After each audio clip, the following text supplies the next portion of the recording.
아시시 프란치스코와 클라라의 글 제2부 편지들.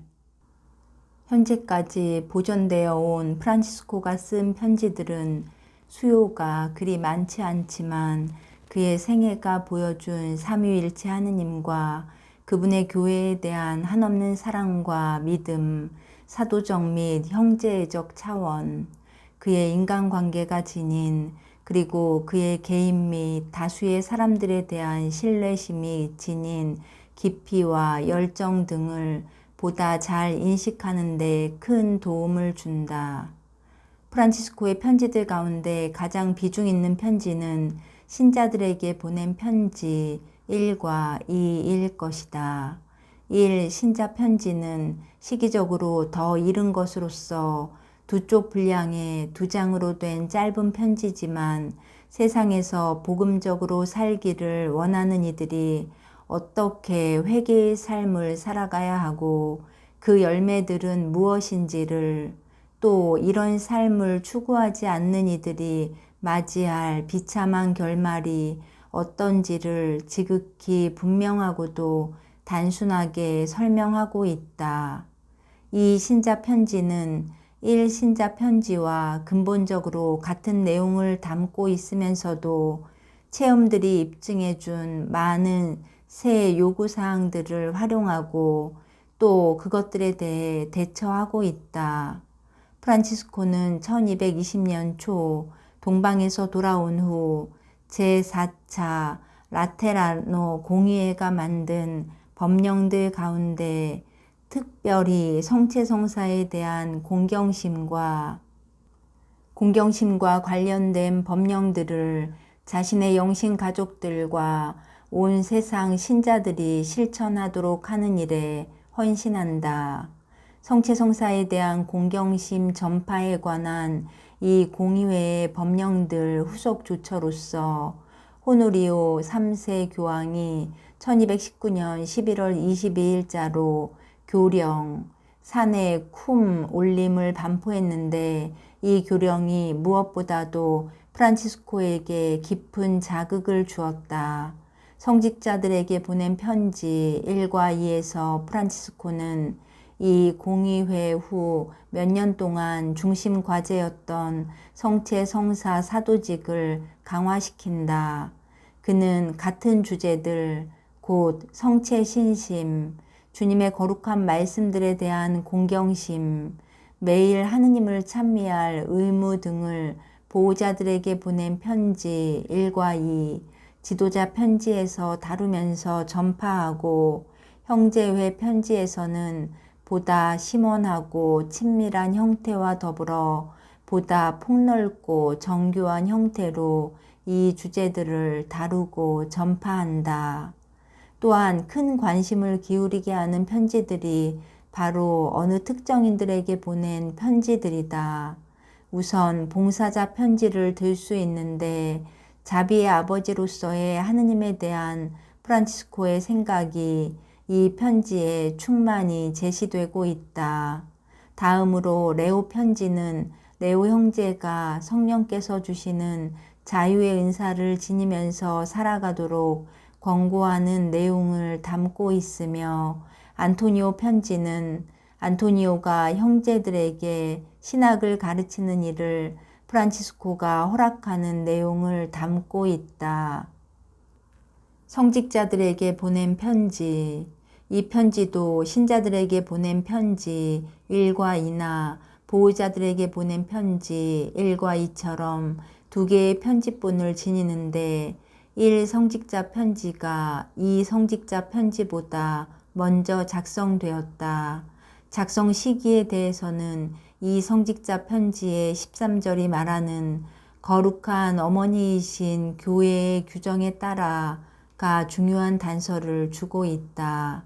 이는 제4차 라테라노 공의회가 만든 법령들, 특히 1219년 11월 22일자로 나온 호노리오 3세 교황이 성체성사 공경과 관련하여 반포한 교령 산의 쿰 올림을 가리키기 때문이다. 이 교령이 반포된 시점을 기준으로 볼 때 1성직자 편지는 이 교령 이전에 작성되었고, 이 성직자 편지는 이 교령 후, 정확히 말해 프란치스코가 동방에서 돌아온 1220년 3월 이후에 작성된 것으로 볼 수 있다. 이 두 편집본은 몇 개의 단어와 앞에 언급한 이 성직자 편지의 13절 내용 외에는 똑같다. 제2부 편지들의 전체 머릿말에서 언급된 대로 이 편지는 프란치스코의 성체성사 사도직의 주제에 초점을 두고 있지만 하느님의 말씀에 대한 공경도 강조되고 있다. 성직자들에게 보낸 편지 1.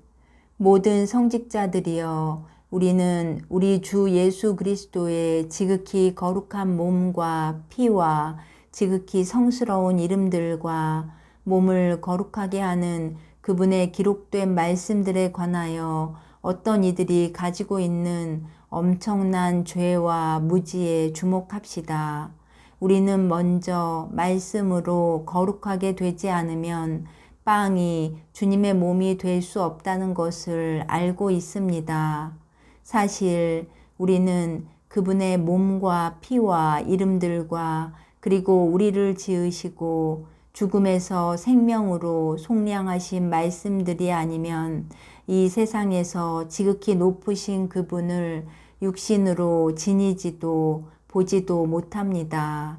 그러므로 이 지극히 거룩한 신비에 봉사하는 모든 이들, 그 가운데 특히 규정에 어긋나게 봉사하는 이들은 그분의 몸과 피를 제물로 봉헌하는 데 사용되는 성작과 성체포 그리고 제대포가 얼마나 형편없는지를 반성해야 합니다.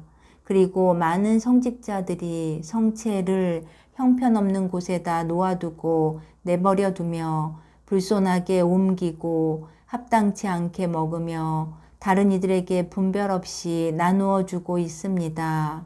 어떤 때 그분의 이름들과 기록된 말씀들까지도 발 아래 짓밟힙니다.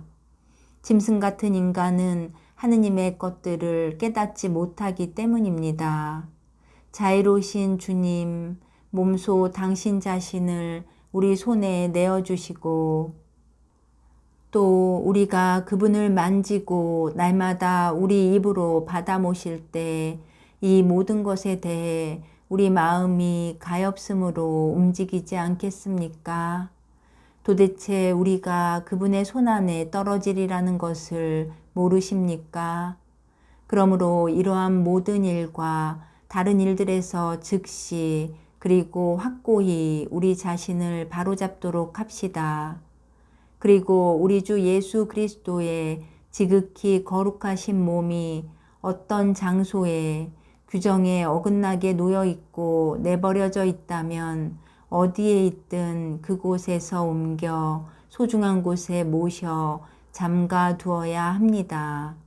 마찬가지로 기록된 주님의 이름들과 말씀들도 깨끗하지 못한 곳에 있다면 어디에 있든 주워 모아 합당한 곳에 두어야 합니다. 모든 성직자들은 무엇보다도 먼저 이러한 모든 일들을 끝까지 지켜야 합니다. 그리고 이것을 지키지 않는 이들은 심판날에 우리 주 예수 그리스도 앞에서 셈 바쳐야 한다는 사실을 알아야 합니다. 이를 더 잘 지키기 위하여 이 글을 베끼는 사람들은 주 하느님께 복을 받으리라는 것도 알아두십시오. 성직자들에게 보낸 편지 2. 모든 성직자들이여, 우리는 우리 주 예수 그리스도의 지극히 거룩한 몸과 피와 지극히 성스러운 이름들과 몸을 거룩하게 하는 그분의 기록된 말씀들에 관하여 어떤 이들이 가지고 있는 엄청난 죄와 무지에 주목합시다. 우리는 먼저 말씀으로 거룩하게 되지 않으면 빵이 주님의 몸이 될 수 없다는 것을 알고 있습니다. 사실 우리는 그분의 몸과 피와 이름들과 그리고 우리를 지으시고 죽음에서 생명으로 속량하신 말씀들이 아니면 이 세상에서 지극히 높으신 그분을 육신으로 지니지도 보지도 못합니다. 그러므로 이 지극히 거룩한 신비에 봉사하는 모든 이들, 그 가운데 특별히 분별 없이 봉사하는 이들은 우리 주님의 몸과 피를 제물로 봉헌하는 데 사용되는 성작과 성체포 그리고 제대포가 얼마나 형편없는지를 반성해야 합니다. 그리고 많은 성직자들이 성체를 형편없는 곳에다 놓아두고 내버려두며 불손하게 옮기고 합당치 않게 먹으며 다른 이들에게 분별 없이 나누어 주고 있습니다. 어떤 때 그분의 이름들과 기록된 말씀들까지도 발 아래 짓밟힙니다. 짐승 같은 인간은 하느님의 것들을 깨닫지 못하기 때문입니다. 자애로우신 주님, 몸소 당신 자신을 우리 손에 내어주시고 또 우리가 그분을 만지고 날마다 우리 입으로 받아 모실 때 이 모든 것에 대해 우리 마음이 가엾음으로 움직이지 않겠습니까? 도대체 우리가 그분의 손안에 떨어지리라는 것을 모르십니까? 그러므로 이러한 모든 일과 다른 일들에서 즉시 그리고 확고히 우리 자신을 바로잡도록 합시다. 그리고 우리 주 예수 그리스도의 지극히 거룩하신 몸이 어떤 장소에 규정에 어긋나게 놓여 있고 내버려져 있다면 어디에 있든 그곳에서 옮겨 소중한 곳에 모셔 잠가 두어야 합니다. 마찬가지로 기록된 주님의 이름들과 말씀들도 깨끗하지 못한 곳에 있다면 어디에 있든 주워 모아 합당한 곳에 두어야 합니다. 그리고 우리는 주님의 계명과 거룩한 어머니이신 교회의 규정에 따라 무엇보다도 먼저 이러한 모든 일들을 지켜야 함을 알고 있습니다. 그리고 이것을 지키지 않는 사람은 심판날에 우리 주 예수 그리스도 앞에서 셈 바쳐야 한다는 사실을 알아야 합니다. 이를 더 잘 지키기 위하여 이 글을 베끼는 사람들은 주 하느님께 복을 받으리라는 것도 알아두십시오.